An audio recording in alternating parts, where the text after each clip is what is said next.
साथियों, जय जोहार, जय मूल निवासी। साथियों, जंगल के झगड़े को कैसे निपटाएं? परंपरागत सीमा सरहद ही असली है, बाकी बीट का सीमांकन हमारे लिए धोखा है। साथियों, जिस तरह देश की सीमा सरहद या बॉर्डर को लेकर भिन्न भिन्न देशों के साथ लड़ाई झगड़े या मुकाबला होते रहते हैं, वैसे ही आज गांव-गांव में भी सीमा की लड़ाई व्याप्त है। कोई परंपरागत सीमा को मान रहा है तो कोई बीट या सोल को मान बैठा है।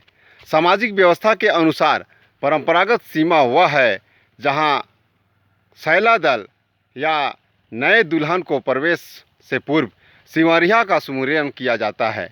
उसके बाद ही गांव में प्रवेश करते हैं और सरकार के अनुसार बीट गार्ड एवं पटवारी के कार्य क्षेत्र को सीमा मान बैठे हैं।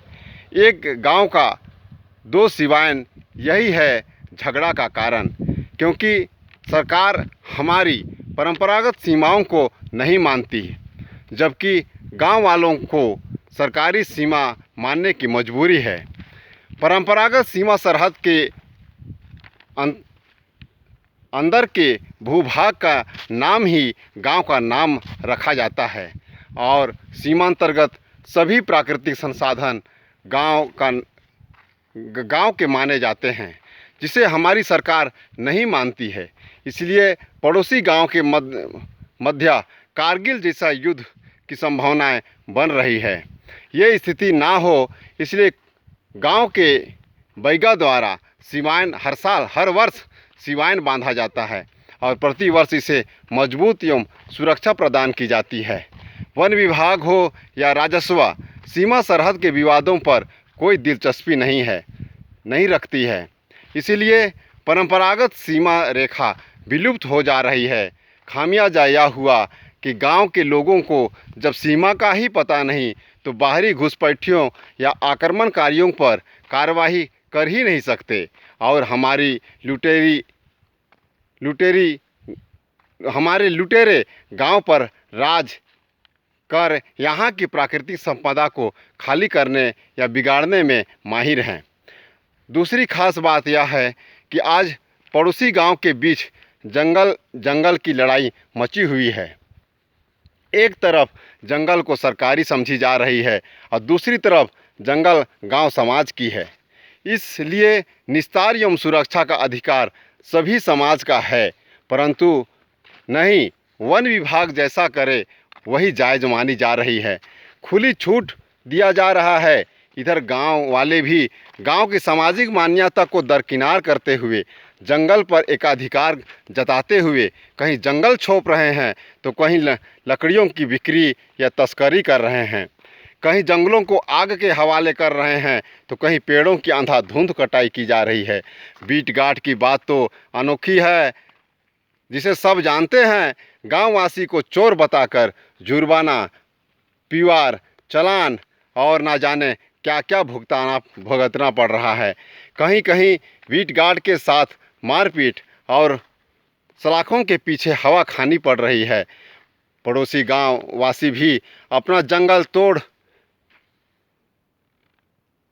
तो उजाड़ दिए, पड़ोसी के जंगल पर भी धावा बोल रहे हैं, क्योंकि जंगल के बिना किसी का गुजारा तो चलता नहीं। फिर भी जंगल बचाने की चिंता किसको है? दूसरी तरफ गांव के लोग रोकने की हिम्मत नहीं जुटा पाते हैं। यदि रोकें तो तेरा बाप का जंगल कहकर मुंह बंद कर दिया जाता है। सभी को अपना झिड़कन सुनने को मिल जाती है। इसके बाद भी वन विभाग का सहयोग तो रहता नहीं और गांव की व्यवस्था इतनी टूट चुकी है कि किसी अकेले की वश की बात तो है नहीं। जहां संगठन बनाकर विरोध करो तो वन विभाग सामने आ जाती है। रेंजर दरोगा उन्हीं को साथ देते हैं जो कि गुनाहगार हैं। गांव वाले लकड़ी पकड़ क्या लिए, दरोगा साहब की धमकी आने लगती है कि तुम कौन होते हो पकड़ने वाले। लकड़ी डिपो में जमा होगी, यानी मेहनत करे गांववासी और फल खाए रेंजर दरोगा। इससे ज़्यादा अपमान असमान और क्या हो सकता है। इस तरह जंगल को लेकर कई विरोधी, कई दुश्मनी, कई लड़ाई झगड़े, कई मामले, कई विरोधाभास सामने देखने को मिल रही है। ग्रामवासी कोई फैसला कर नहीं सकते, इसकी बात मानी नहीं जाती। इसलिए ना केवल बेजा कब्जा हटा सकते, ना जंगल को उजाड़ने से बचा सकते, खुदकट्टी या ज़मीन पकड़ने से बचा सकते, लालच में जंगल छोपने वालों को मना नहीं कर सकते, खूब कटाई पर रोक नहीं लगा सकते, वनों की चोरी बंद नहीं कर सकते, आग से बचा नहीं सकते, अतिक्रमण हटा नहीं सकते इत्यादि। इसलिए आप यदि जंगल के मामलों को निपटाना चाहते हैं तो कुछ बिंदुओं को जानना एवं समझना ज़रूरी है। पहला, जंगल किसका है, समाज या बीट गार्ड? जंगल गांव समाज का है, इसका मालिक भी समाज ही है। फिर आज जंगल सिपाही का कैसे हो गया? जब तक ये सिपाही की अमानत है तब तक ना कोई फैसला हो सकता है और ना ही जंगल ही बचाई जा सकती है। दूसरा, जंगल किसने बनाई, कुदरत या सरकार? खुदा गवाह है कि जंगल एक प्राकृतिक देन है जिसे किसी ने नहीं बनाया। इसलिए जंगल से अलग खुद कुदरत भी हमें नहीं कर सकता, किंतु आज वन विभाग हमें अलग करने में कामयाब हो गई है। तो समझ सकते हैं कि सरकार द्वारा बनाई गई जंगल हमारे लिए कितना अभिशाप हो सकता है। तीसरा, प्रकृति स्रोत हमारे लिए ईश्वरीय वरदान है या अभिशाप? ये हमारे लिए वरदान है, इसमें कोई दो मत नहीं और ना कोई शक नहीं। फिर हमारे लिए अभिशाप कैसे बन गया है, इसे समझे बिना हम हक अधिकार नहीं जता सकते। चौथा, हम गांव के मूल निवासी हैं या चोर? हम गांव के मूल निवासी हैं, फिर ऐसा कैसे हो गया कि यहाँ का मूल निवासी जंगल का चोर और बाहरी विभाग हो या कंपनी, ठेकेदार हो या वन अमला, गांव के बिना अनुमति कुछ भी कर ले रहा है। बिना पूछे कार्य करने वाले ही चोर कहलाते हैं।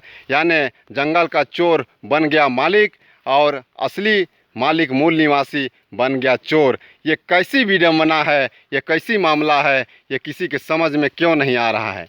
पांचवा है, जंगल सार्वजनिक है या निजी? जंगल तो सार्वजनिक ही है, बल्कि ये हमारे पूर्वजों का था, हमारा है, अब आने वाली पीढ़ी की भी रहेगी। जब यह पीढ़ी दर पीढ़ी जीवन निर्वाहन किया जाएगा तो फिर यह निजी कैसे हो गया? हमारी मति कहाँ मारी गई है? उधर सरकार जंगल बिगाड़ रही है, इधर हम जंगल उजाड़ रहे हैं, भावी पीढ़ी कहाँ जाएगा? इसलिए यदि भावी पीढ़ी बचाना है तो जंगल बचाइए या फिर पीढ़ी बढ़ाना बंद करिए, या फिर हमारे पुरखों ने जंगल पर कब्जा किया, हमें भी अपने अधीन जंगल को लेना होगा, तब कहीं सारी समस्याओं का खात्मा एवं फैसला हो सकेगा। अतः आइए हम सब मिलकर समाज का अधिकार पुनः स्थापित करें। इस वीडियो को शेयर करें, चैनल को सब्सक्राइब करें, और क्योंकि हमें अब सोचने समझने की ज़रूरत है, अपने जंगल को बचाने की ज़रूरत है, अपनी नई पीढ़ी के लिए देने की ज़रूरत है, और अपने गांव समाज में सही न्याय, सही फैसला और जंगल की विवाद को समाप्त करने की ज़रूरत है। इसी आशा और विश्वास के साथ मैं वाणी को विराम दे रहा हूं। आप सभी को धन्यवाद। जय जोहार, जय मूल निवासी।